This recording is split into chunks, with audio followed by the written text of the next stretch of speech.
week it's kind of tough because this week it's images and multimedia. So how many people here have used stuff like Photoshop, GIMP, video editing software? All right, good amount. Yeah, it's so I'm sure people have seen, just browsing websites. Images are a big part of the internet. Pictures worth 1,000 words. We're going to talk mostly in the beginning about images and then go into other multimedia types for this class. How many people here know photography type of things like pixel format, color gamut, things of that nature? No? What's that? A little bit? Okay. Just in general. Because, imaging is it's a whole, if you really think about it, it's another field. Because you have, computer vision type of applications. It's really capturing, light. It's same way like audio, you're capturing sound. This is capturing light and saving it in a format that you can then, view later. But yeah, no. I was just curious as to how many people had prior experience with this. So, is there any questions about last week? Last week I had that CSS video. I'm sure you guys did some research online on how to use cascading style sheets. We went over selectors, declarations, classes, properties, measurements, boxing flow. I know somebody had a question with centering, right? That was you? With the text align. Centering's tough because the problem with trying to get something in the middle of the page is that the width. So you have two types of elements too. You have text, right, and then you also have block elements like your tags, like if you saw later on with the boxing, you can specify like your div or spans to be a certain width. Normally, the text align will work with if it's just like you have say paragraphs or divs where you want just the text to be in the center. But if you have say the box elements to be centered, normally the way I usually do it is by using the percentage, the width percentage. There's also, I have to look it up again. I know there's a few tricks too. There's actually in CSS3 you can define, I think it's like a min width, and there's a way where you can calculate based on the window span, how far off to center the. So usually to center it, it's usually like a relative type of thing. Usually use some sort of percentage, or say if you know in advance how wide your element's going to be, you'll do some sort of calculation to get that. But does that answer your question? Well, vaguely. Yeah. Mhm. Yeah, a lot of times. Mhm. Yeah, a lot of times too, it's just experimenting. Because sometimes too, like on a page, you have so many elements and then style rules that you have to just start playing around with it just to get it right. And yeah, for the centering part of it, yeah, it's usually just it's usually some sort of relative. It's relative to something that you're saying. I want this to be in the middle. So I want. You can say something like margin, 50%, and then that will move it. But then again, it's going to move the leftmost part of the element, the box element, to that 50% mark. So that's usually where it gets a little tricky. But yeah, it's all usually usually mostly trial and error when you're trying to do stuff like, especially centering. But any other questions? CSS.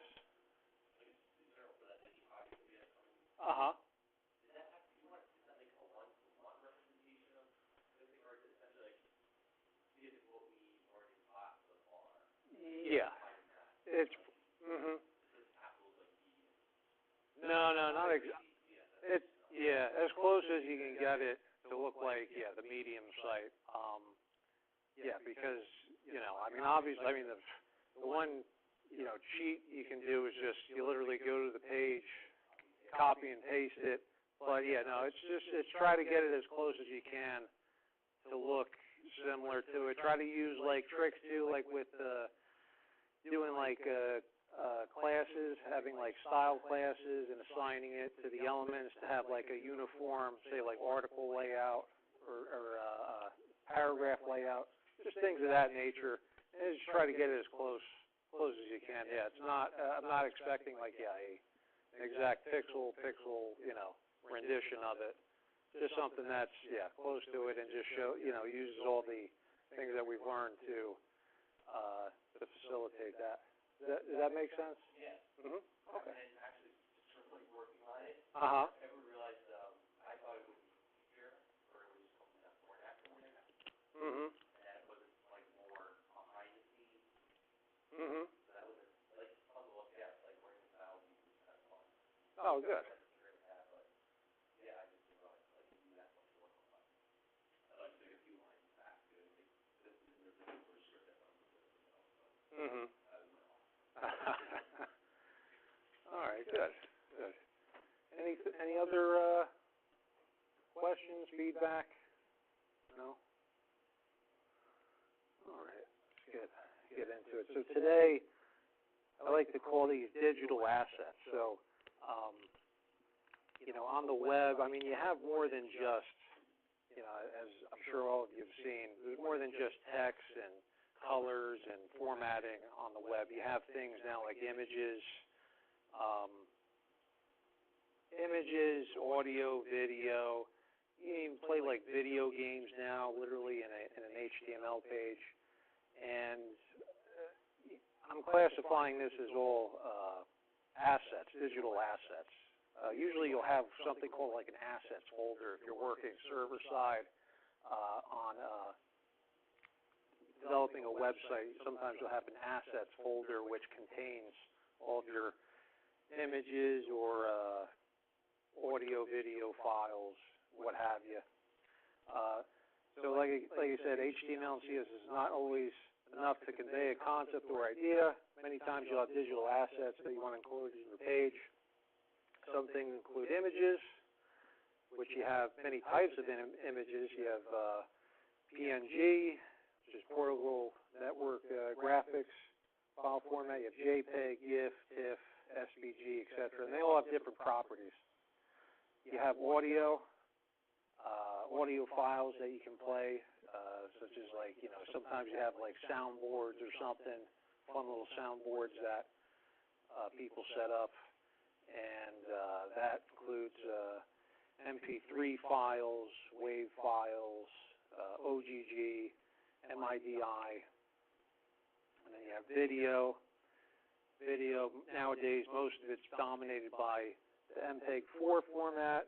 Used to be Flash video. How many people remember Flash back in the day? One person? What was that? It's still around. It's still kicking, but eventually it's probably gonna go completely. It'll be completely removed, I'm sure. Most browsers now, they're actually removing what's called the native. What is it called? Native plugin. The native plugin, like, what do you call that? Being able to install third-party plugins. They're going now with using the HTML5, JavaScript. Most things now that you used to do in Flash, you can now do right in the web page just using HTML5, CSS3, and JavaScript. And it's also a security concern too, because most of the viruses back during the Flash days, most of it was caused by the actual Flash plugin not being secure. So you'd have to have people constantly not only updating their web browser, but then also updating the Flash plugin. So people, most browser vendors now, I don't think it's completely, I think there's a lot of like warnings out now by like Mozilla and Google Chrome that they're going to completely remove it.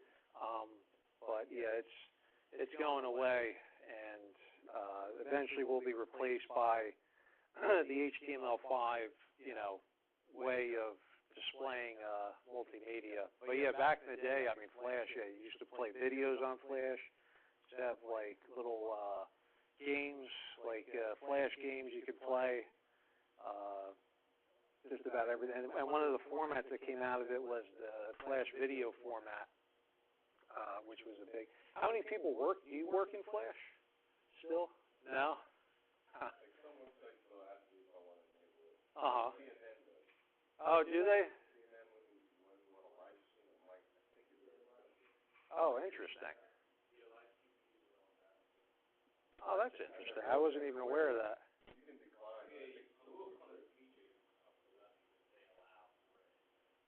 And then it'll go through and everything. Oh, that's cool. Well, yeah. Anyway, yeah. Because what's interesting now, the problem with video, and we'll get to it near the end, video and audio, is that even though HTML5 allows for video and audio to play natively, nobody's ever agreed upon what format everyone should use to play the video or audio. So that's what the big fight. That's probably one of the reasons they might be still sticking with the Flash. They figure, well, if we just have this one Flash plugin that everybody, it's just one thing to take care of versus worrying about, if somebody's viewing this on a Apple computer or a PC that's running, using Internet Explorer. It's but yeah. So when we get to, I'll discuss that a little bit when we get to that there. And then you also have documents, such as PDF. PDF is a big document format that came about thanks to the Internet, EPUB, and then you have your typical Word documents, DocX, XLSX, PowerPoint, RTF, TXT files. And why would you want to have people download documents such as PDF off of your website? What reasons do you think people would have that? You already have HTML, right? Mhm. Yep. Copying. Yes. Maybe sending out, like, say, an email, like, so people could email, say, like a brochure or something to their colleagues, a menu, if you're, if it was a restaurant. All sorts of reasons. Maybe an invoice or a receipt. If you're like say a business or an e-commerce website. But really, yeah, when I say digital, you can really have any type of file be made available to your end users, just based on, thanks to the way that, the whole HTTP protocol works. So let's discuss images.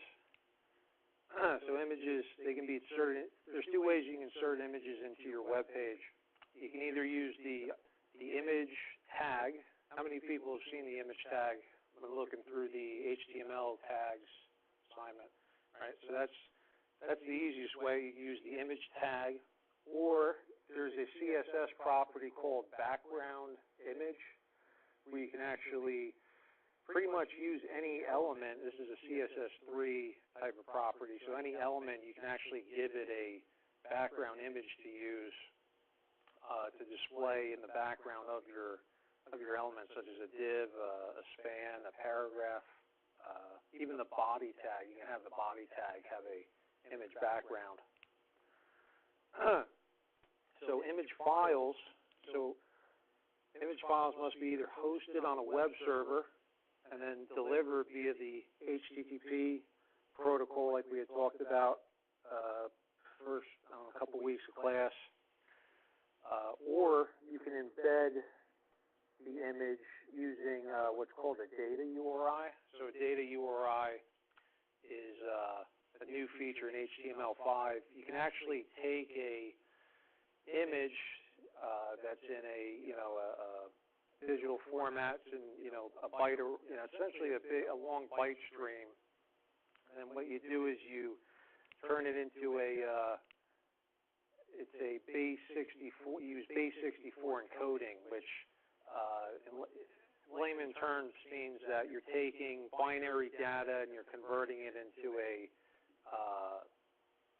ASCII data that can be transferred over through the web page for display.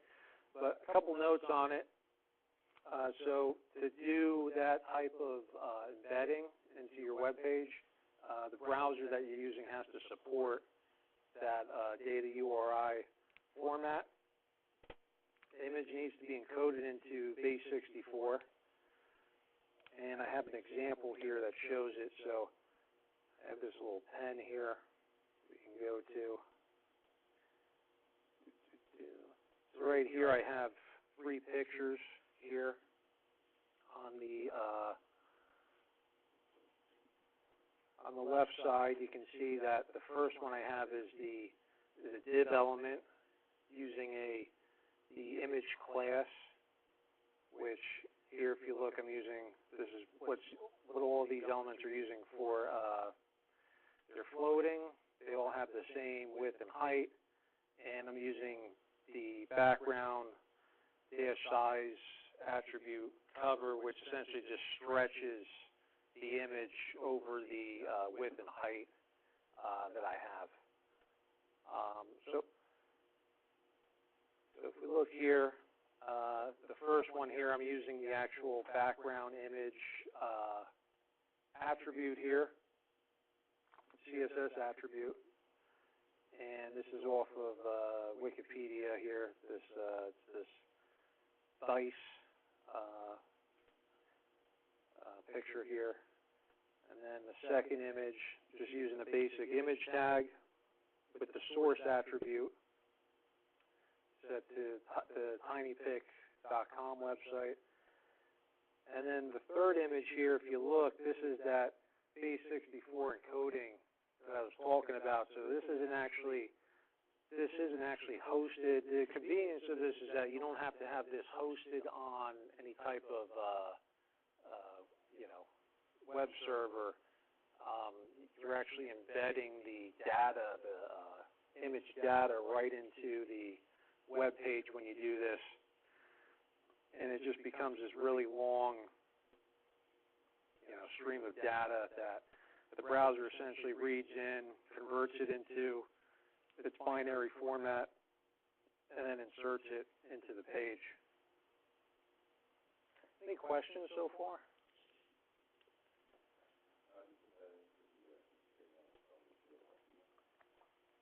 Which one? This one here? So the way I did it, you can actually, there's programs that you can use to do this. So essentially, so I had a picture here. Just minimize this. This is the picture I had here. And I don't know if I still have the script up for it. No, I killed the script.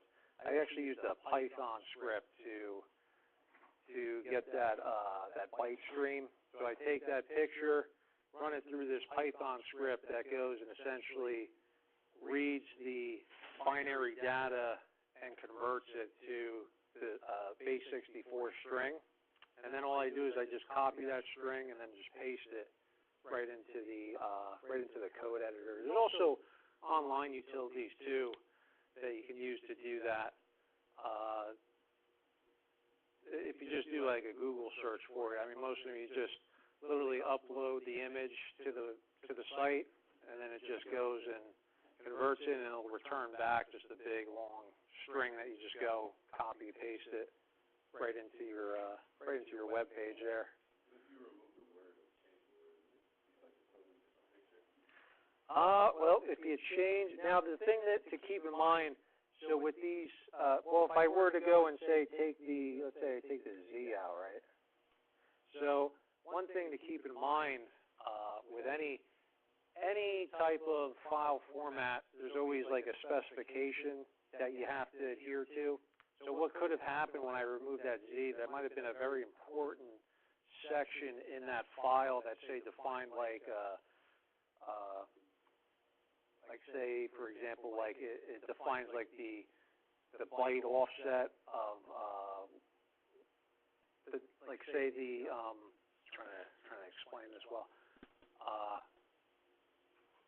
So like to read an image, for example, you may need to know, like, say, what we'll get to in a minute is, like, say, the pixel format. So, like, each pixel, this is represented by a grid of pixels, right? Each pixel has a certain width to it. Say, like, if it's red, green, blue, it might be 3 bytes for each pixel. And so normally in the header part of the file, it'll say that. So if I remove that or, say, corrupt it, when the program goes to read that initial header and it's corrupted, most of the time it will just give up and say, oh, it's not a standard, it's not in the standard JPEG format, and it just gives up on something. Does that make sense at all? Yeah. Okay, good. Yep, exactly. Yep. But it's not going to actually show, on the. Yeah, it just essentially just doesn't bother rendering it, which sometimes makes things difficult. Yeah, especially when working with things like this.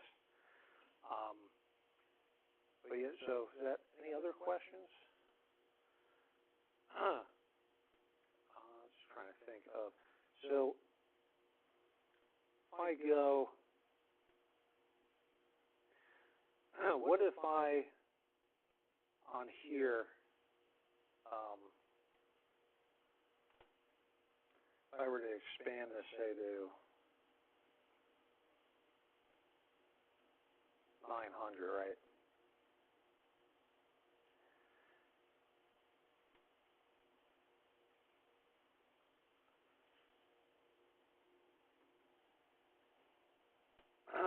What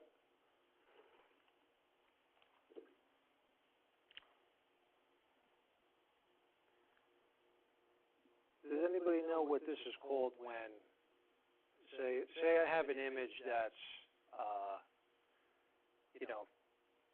300 by 300, right? And I shrink it down to 200 by 100, right? Anybody know what that's called when you say reduce or stretch? Scaling, right? Good, very good. If that same image, it was 300 by 300, if I were to expand it to something like 900 by 900, how would the image look on the screen compared to the 300 by 300? It'd just be bigger. So let's try that. I wonder see what the size of this guy is here. Does it tell me? 612 by 408. So let's double. Let's go 1200 by 800, right? So I say 12 by 800. That was the dog picture here. Let's go even bigger. Let's go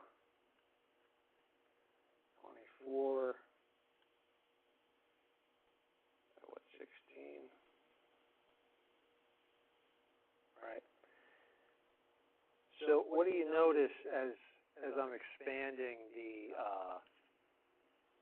image here? As we're getting, so it's like zooming in, right? Looks like it's zooming in.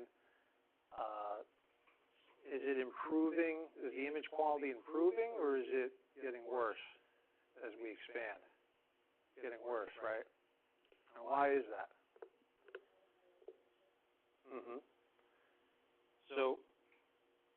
So what's happening? The pixels, as we're increasing the width and the height, the the number of pixels in between the, for each, dot on the screen is becoming lower. There's less dots per, let's say, dots per inch, right, on the screen as we zoom in, which lowers the image fidelity. So this brings up an important point that when you're posting up images on your website, it's important to know what your device, what resolution your devices, the majority of your devices are going to be at. If your website, nowadays most phones and tablets and whatnot, they have a very high DPI density. So most websites, they usually go for high resolution images, which when displayed on those types of devices look very good. But if you had a lower resolution image on that device, say it was like 200 by 100, right? It's not going to look as good, because what will happen is it'll stretch out, and then you'll get this, the artifacts that you see on the screen here. Does that make sense to everybody? Did everybody know this already prior to today, or a little bit? Okay. What is that? When I worked at the County of Monmouth, I actually worked for, it was a digital imaging office responsible for capturing online documents such as deeds, mortgages, things that you had to keep for a long time. And one of the very important things with that type of job was, because what you were recording most of the time was text documents, if you were to, say, capture that document at a lower resolution, right, it looks fine and everything when you're zoomed out looking at it, but as soon as you go to zoom in, what would happen when you go to zoom in on the document? Would you be able to read the text, do you think? Uh-huh.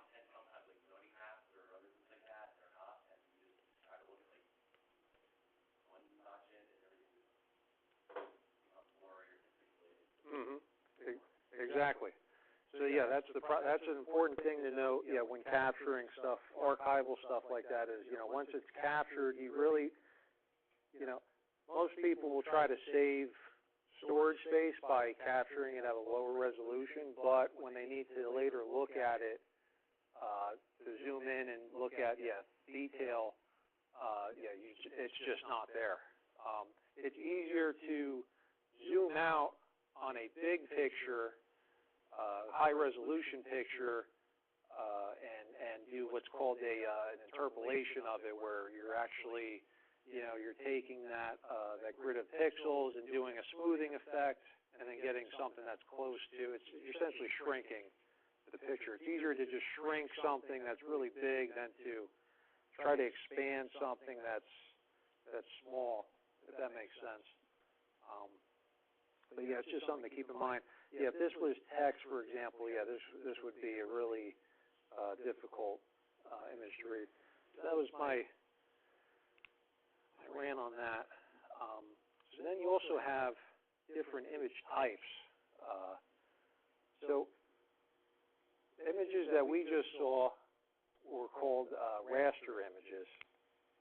So they're the most common type of image that you'll have. Most pictures on the internet or that you have on your phone, they're going to be raster images, which is essentially a collection of pixels arranged in a grid format, and each pixel usually will represent a color. The more pixels you have in a raster image gives you more detail, which we kind of touched on before. And then zooming out of an image can be done easily using interpolation or smoothing methods. Some examples are linear, bilinear and bicubic are interpolation methods. How many people have heard of this before in terms of imaging, interpolation? No. Does that even well? How many people have worked with Photoshop? Okay, all of you. So when in Photoshop, when you go to change the size of your picture, right? Say you had a big picture and you're trying to shrink it down, right? You'll probably see something like this as options to when you go to shrink it, linear, bilinear, bicubic. There might be other types of methods that are used, but essentially that's what it's doing. It's going to essentially, go through the pixels and then pretty much like average them and like say, well, these 8 pixels, most of them are, in the red spectrum. I'm going to give it this red, value, and then it goes all the way down, through each row until finally it gets the, gives you the final smaller image, output. And that's what interpolation does. It essentially shrinks, it smooths out the detail. And then you also have vector images. How many people have worked with vector images before? You have? What did you use it for? Mm-hmm. Mm-hmm.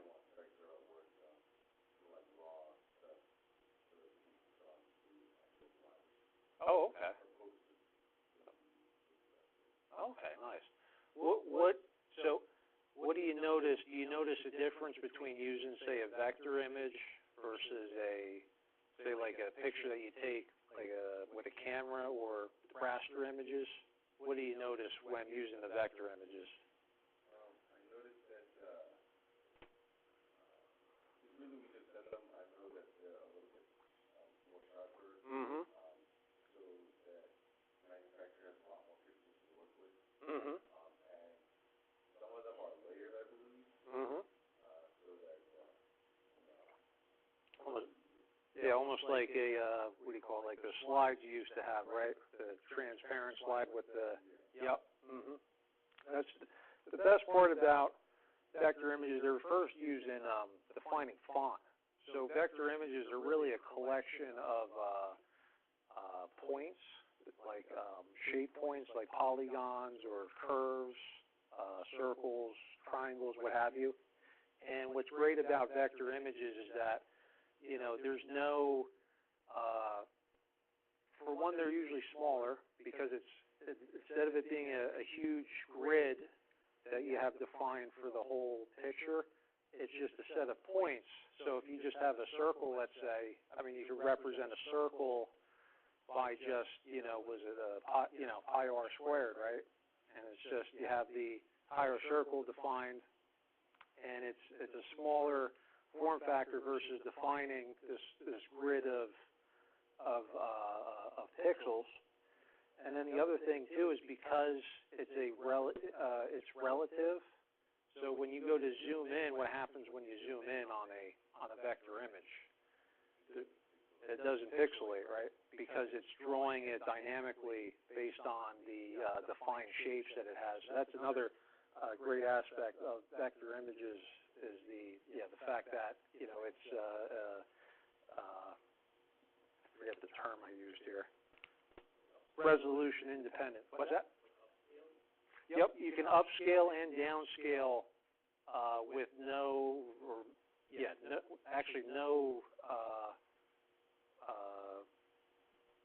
without a penalty to say the image, the actual image fidelity. Yeah, because of the way it's defined. It's defined as shapes.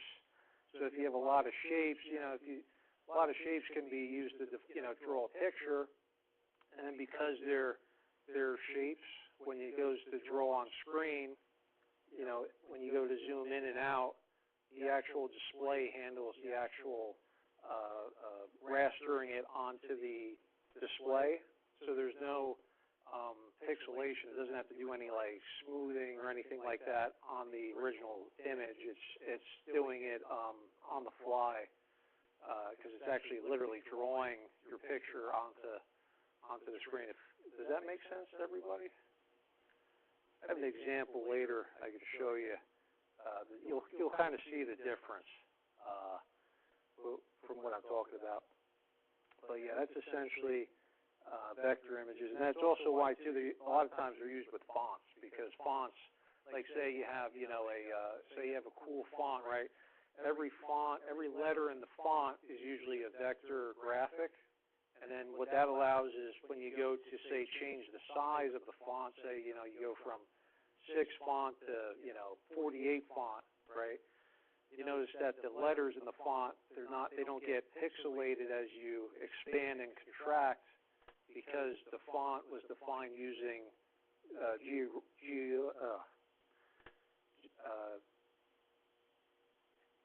geospatial, geometry, using geometric terminology to define that image. And then there's also a widely used image format called SVG, Scalable Vector Graphic Format, which is commonly used for vector graphics on the web. How many people have seen the Tiger, the SVG Tiger? No? It's usually the common one when you talk about SVG. See if I can bring it up later. And I have some links here. If you ever, these aren't required, but yeah, if you ever wanted to learn more about it, I just threw some Wikipedia links, and you can see here in the little graphic that I have, vector versus raster, right? You see the vector one. There's no, you don't see that grid of pixels like you do with the raster image, because there is no really grid of pixels. I mean, technically, anything you look at is a grid of pixels, like your monitor and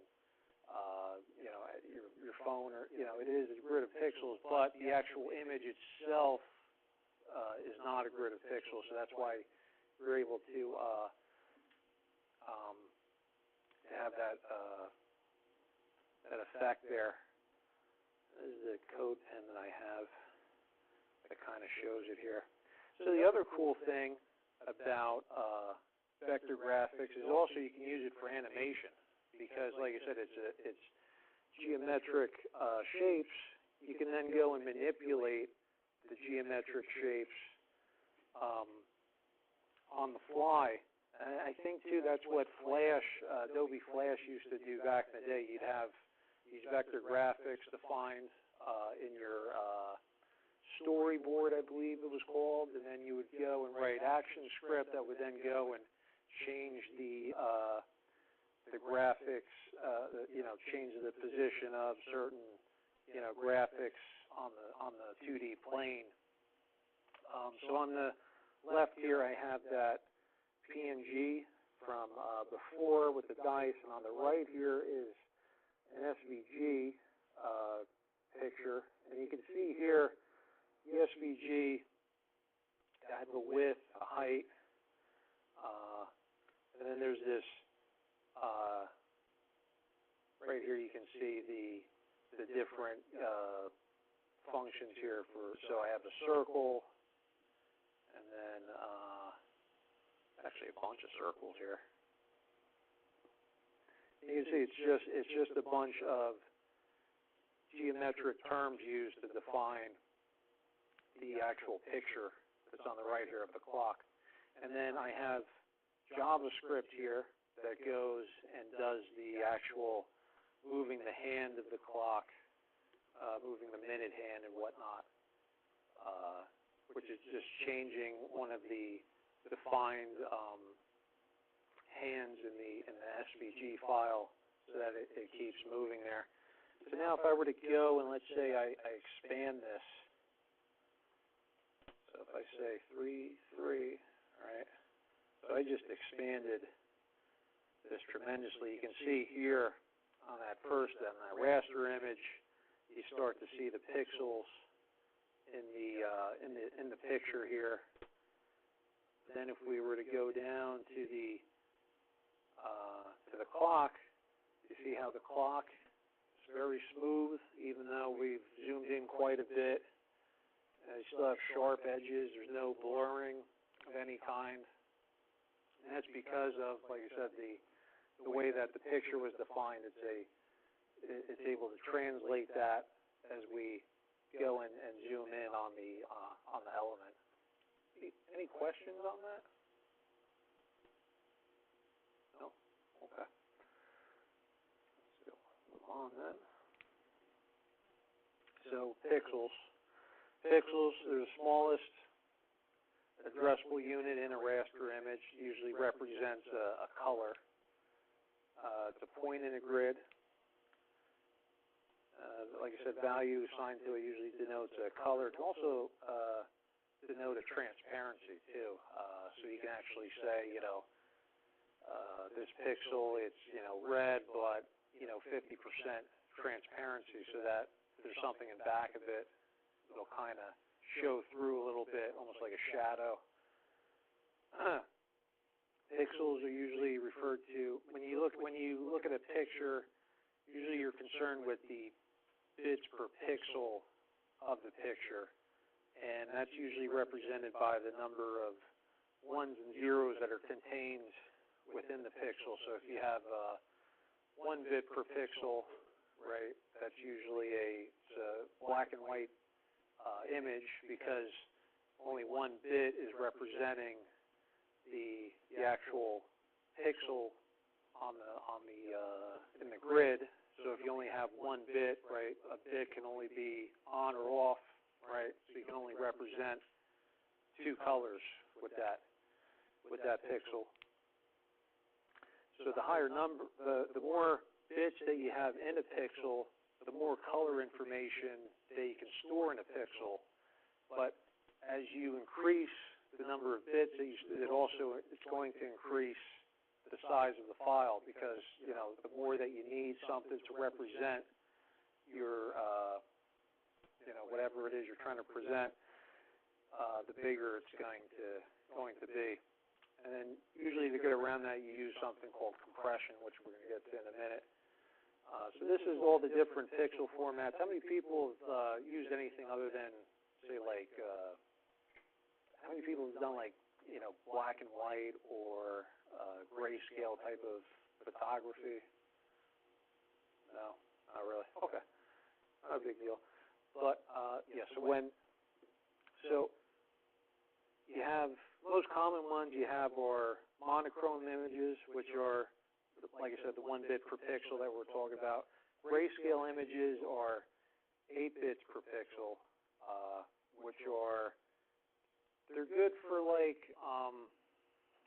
trying to think of an example. The only time I've really used them was when I worked at the county for imaging, and we would use grayscale images for things like that had like a picture on the page, but we weren't concerned with preserving the color of the picture, because, like I said, as you increase the bits per pixel, you're going to increase the size of the image. So sometimes you don't really need all that color information. Say it was like a flyer that had like a picture on it, but we had to still keep it for archival purposes. We didn't really need the color, but we did need to know, if we were to try to save it as a pure black and white picture, it wouldn't be represented too well. I think in the next slide you'll see why. But you have grayscale images, which are usually 8 bits per pixel. 16 bits per pixel, I mean, it's not really used anymore. It used to be used for, like, the high color monitors back in the day. Most of the time now you either have 24-bit per pixel or 32-bit per pixel, which is you have like 16 million different colors. So you have 24-bit per pixel, you have a red, green, and blue channel, which you can see here. Actually, this one here. And it's just represented by 3 bytes. The 32-bit one, it's the same, but the only thing that's different is that you have this alpha which is going to control your transparency. So like if you wanted a section that was, say, 50% transparent, that's what that alpha byte would be used for, to set the transparency. And then this is also used too, if you recognize when you do, like, I think I have a couple of examples with setting color on the page using CSS. The pound sign, when you do something like pound sign, say FFFF, right? That's representing a hexadecimal number, which can be represented, which is essentially a byte. So when you do pound sign, I think what's FF is 1. Essentially setting it, it's either all black or all white when you say, because F is the highest value you can have for hexadecimal number. So when you do that, you're actually setting the byte values in the different sections here. So if you had normally it's FF, it would be 6. If you did 6, you're representing this here. If you did 8, you're also including the alpha. So you'd have there'd be 2, essentially characters per byte to represent. That's if later on, if some of you are computer science majors or in even like I think even programming classes, they'll probably go over this hexadecimal notation. But yeah, that's really what you're doing when you do that pound sign. You're setting the actual color using hex notation there. Any questions so far on that? No? Okay. So now we're going to get into compression. So, we still have, images that, we still want to have color images. We want to display them online over the network. If you take a high resolution, picture, how do you transmit that to someone? Usually you'll try to compress the image. Compression applies to pretty much any digital file. You have compression algorithms not only for images, you have it for video, for audio, for text. So like say you compress something, in a zip file, you're actually using zip compression to you're actually reducing the number of repeated values in the file to something where it's represented more compactly. So like I said, this is usually done by reducing the number of highly repeatable data or high-frequency data. So one example of compression is what's called run length encoding. So run length encoding, if you're using a black and white image, is probably the easiest one to think of.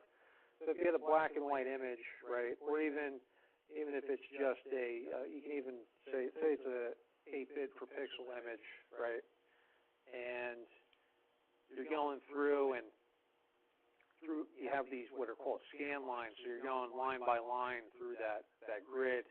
You have a lot of repeated, say like here you have a lot of A's, right, a lot of repeated A's, then you have some B's here, and then a couple C's. So instead of writing this out completely like that, you can write it in almost like a short form where you said, well, there's going to be 8 A's, and then after 8 A's we're going to have, say, 6 B's, and then after 6 B's we have 2 C's. And then you have, so this is almost half or a third of the size of that original line there. And just by doing that, you just shrank it down significantly there. So that's just one type of, this is an example of how compression works. But compressing a file doesn't necessarily mean that the file is going to reduce in size. So, for example, I have an example here. This is what I was talking about before with why. So this is an example here of why you would use, say, grayscale imaging to capture something. So you can see I have there's this gecko here. It looks like but it's all represented by these dots, that are, it's accurately showing the picture, but to do run length encoding on that, it's going to be probably larger, to implement run length encoding on this versus just saving it in its raw format. So compression is only good for removing things that repeat a lot. Versus there's not a lot of repeating patterns here that we can reduce to make it into a smaller format. Does that make sense, everybody? Okay. And the type of algorithm used will depend on the type of data being represented, which is. So then you also have lossy versus lossless compression. How many people know the difference between, say, saving? You do? What's the difference?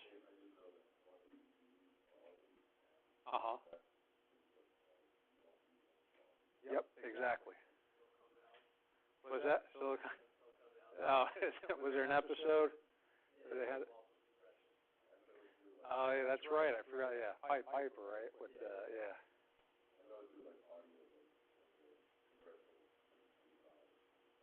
Mhm.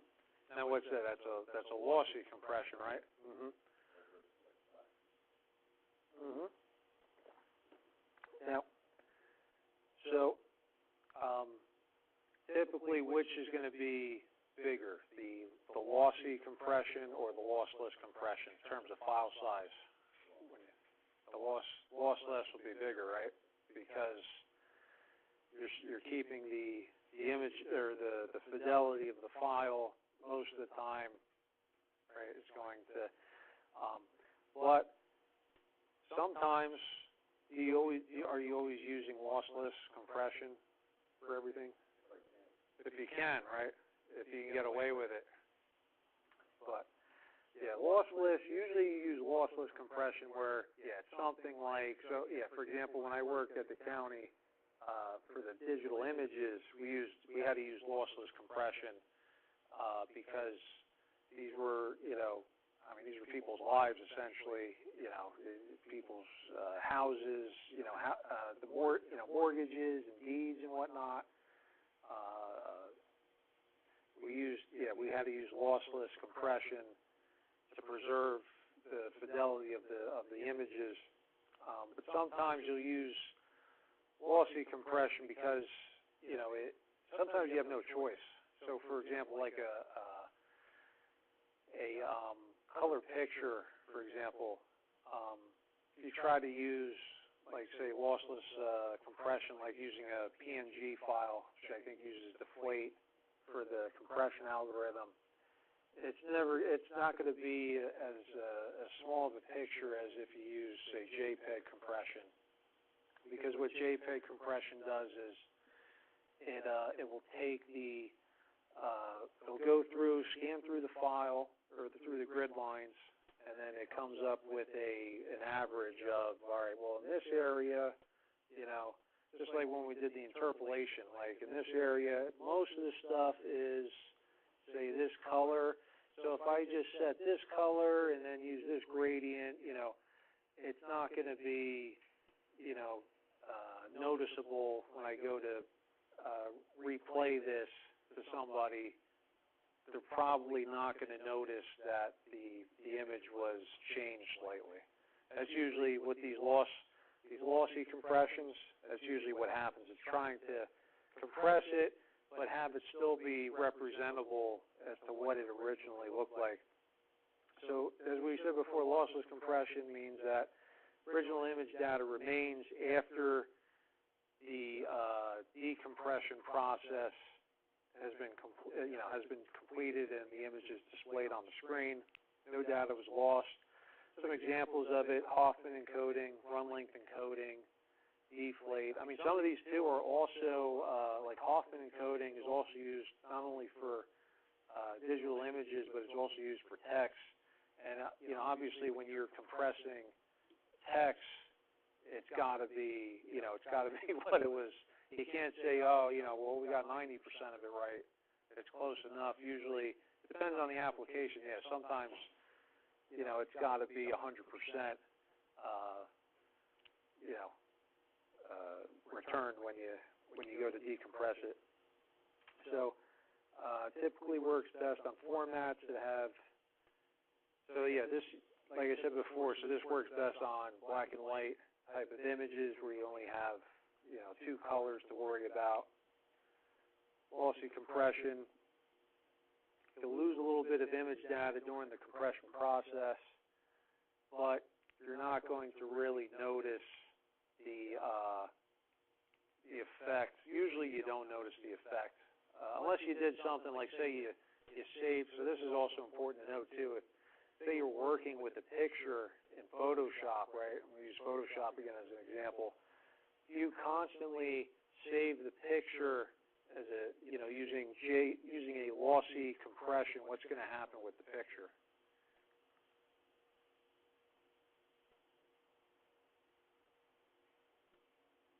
So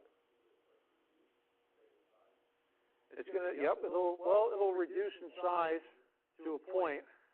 It'll eventually hit a point, where it'll be, but when you go to view the picture, how's it going to look? Is it going to look the same as it did originally? No. It's going to look worse. And it's going to happen every time you save, too.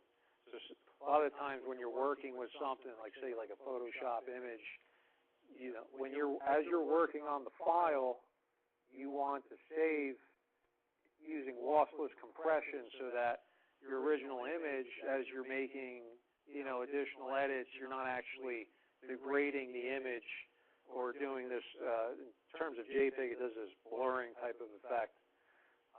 So you're not wearing away your image and then say, displaying it out on the web. So you want to, as you're working with it, save it in a lossless format, and then when you're finally done, ready to publish, then that's when you want to go and say, all right, I want to optimize it for the web so that, people go to view it. It'll be very quick for them to download and show up on the screen and still look really good.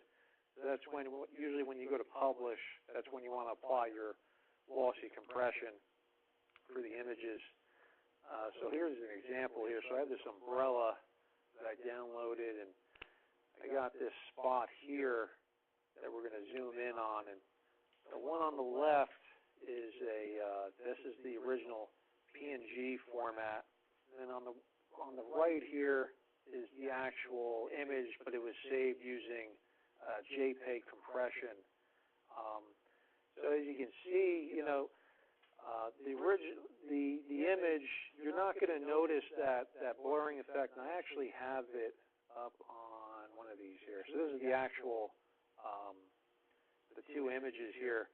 So if I were to go and I see if I can zoom out, if I were to zoom out, right, boom, and then boom. Now, the difference on the left one, too, is PNG also allows for transparency. So that's another thing to note. JPEG, when you compress with JPEG, I think pretty much any lossy, because I don't even know how you would even do this. I think most lossy compression algorithms, you're not allowed to save as and correct me if I'm wrong on this, I don't believe you're allowed to save transparency because, how do you blur transparency? Usually it's got to be converted to some sort of color. So when I went to convert the PNG image here to the JPEG, it took that transparency color and just made it into white. But as you can see, if you were to compare side by side here, I mean, you probably wouldn't notice the difference between the two. And it was a pretty significant file reduction from what I recall. I think these are the two pictures here. If you look at the one, just kill this window. If you look at the one picture here, we get the properties. This is about 1.9 megabytes, right, on disk. And then if we look at the JPEG there is, 300 and roughly 50 kilobytes, which is, you know, it's a good, a third of what the original is, right? Maybe even less. But yeah, so that's usually what you want to use compression for, and it's good for the web because on the web, you know, speed is king. You know, if you have, say, a lot of images on your web page, you know, you want those pictures to be small as possible so it loads as quickly as possible. So that was pretty much all I had for images. I think our next assignment covers images. Is there any questions so far on? Go ahead. Okay. Uh-huh. So, well, that's subjective. So, well, technically, and what I'll get to in a second here, is MP4 and MKV, they're really containers. Like, so, they're a file format just like, say, you know, JPEG and PNG, right? They're a file format for images. So video also has file formats. They call them containers.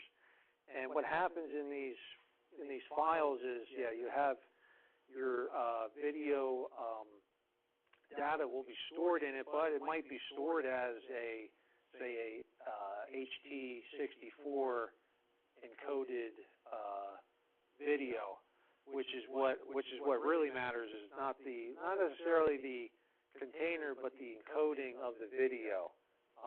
And it has just the same, you know, almost the same principles too as you have with images, how we talked about bits per pixel. With video, you'll have normally since they are a collection of images, right? They're just played in succession. Resolution is going to matter, but what also is going to matter is your frames per second. How many of those pictures are going to be played in 1 second? And that's going to affect not only your file size, but also the quality of the video as it plays through. And especially with gaming, right? Everybody wants the 60 frames per second now, right? Most people are like, oh, they say the human eye can only detect, I think it's like 30 frames per second, but I don't believe it's too accurate. I mean, if you were to see, yeah, you also have now, what also matters too is the refresh rate on the monitor, which is also a big factor too, because, you know, even though it's playing at, you know, say 60 frames per second, if you have like a monitor that's at a low refresh rate, you're not going to really notice, you know, because the monitor can only, you know, it can only spit out, you know, so many pictures, you know.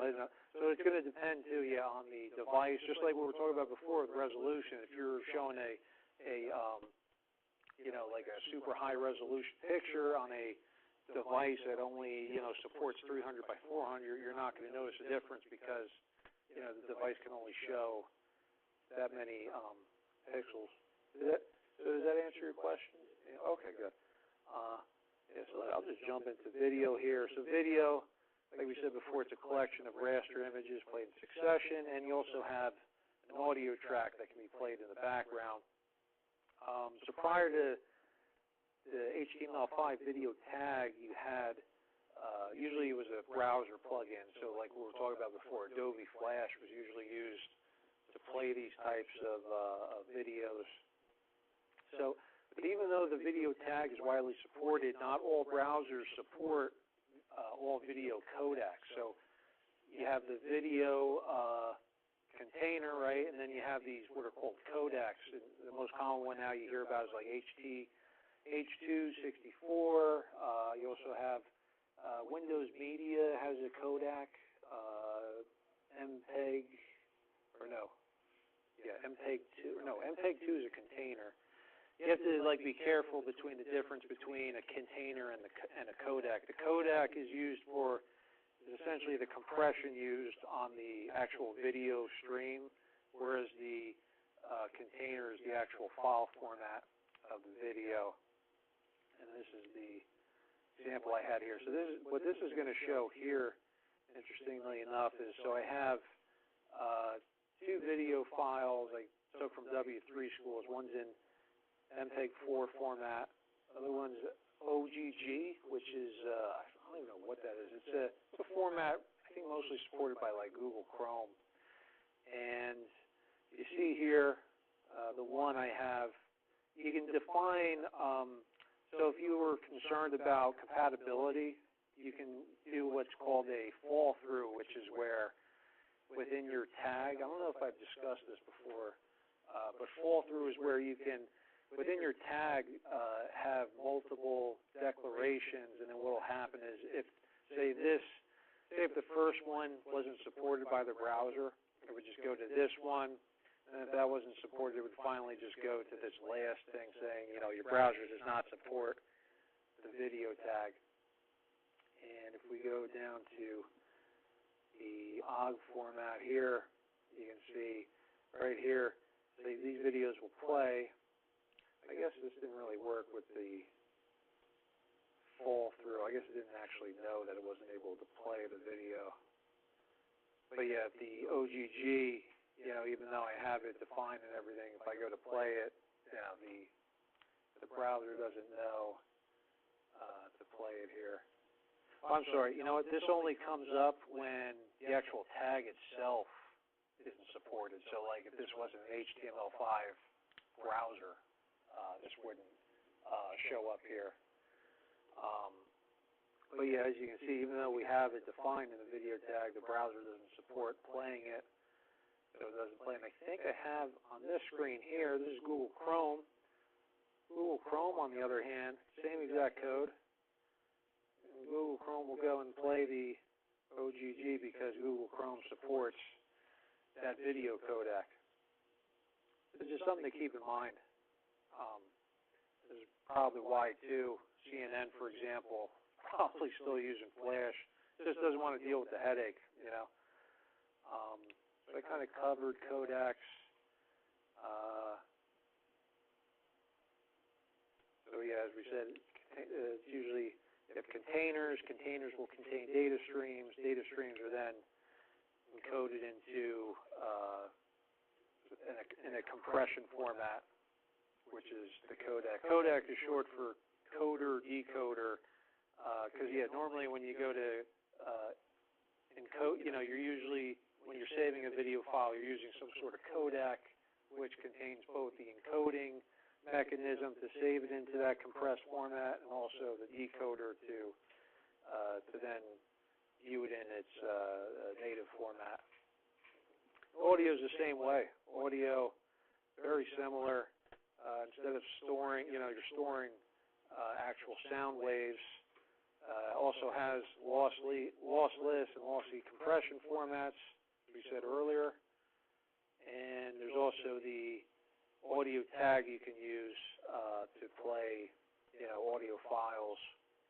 And like we said before, even though you have it's just like video, even though you have the audio tag to use, not all browsers support all audio codecs. So you have the same, this is pretty much the same scenario here. If I go to this page, same exact thing. If I scroll down, see if this one, does it play? I don't know if there's actually, do we have sound here? Maybe that's the, I don't know if we have sound, but yeah, you can see here, like that bottom one when I went to go and play it, it just didn't do anything. So yeah, it's something to be mindful of, even though you put it in there, not all browsers are going to support that format. And then the future, you know, like I said, I mean, you know, web assets, assets in general, it goes beyond just, you know, images and video and audio. You also have things now, you have WebGL. How many people have heard of WebGL? Yeah, one person? Yeah, this is for video games, essentially. Or yeah, I mean, there's a lot of different applications. I've seen some applications where they go to display like a home, like a 3D home, you know, type of thing. So then what this lets you do is you can actually view 3D graphics in the web browser. This is a pretty cool example here. This is the water example here. You actually have this little ball you can go like in real time, where you can go and like move the, there it goes. You have different, and I can hit the G button, that activates gravity. So you can do you can do amazing things now in the web. So this is just one of them. You also have, what's coming up is WebAssembly. WebAssembly essentially lets you, say, almost like a intermediate type of code you can target. Essentially lets you take, like, say, stuff like C or C++ code, or I think you even do, like, Java code. And you can compile it into, like, this, essentially this executable that is supposed to run securely. I don't know how this is going to go, in the future, but lets you run this code securely in the browser, almost like your native plugins. But it's going to be cross-platform and whatnot. And this example here, this has the Python interpreter. It actually isn't using WebAssembly, but it's using, I think, something called ASM.js. You actually have the Python interpreter, so you can do stuff like, I equals 1, and then J equals 3, and then print. I don't know if this is 2 or 1, 2, or I plus J, right? And then, you can do all your other stuff in there. Any questions? No? This is all I had for today. If you have any additional questions on the material or about the project or whatnot, the mini project, I'm sorry, just message me on Slack or send me an email. And that was about it. Thank you.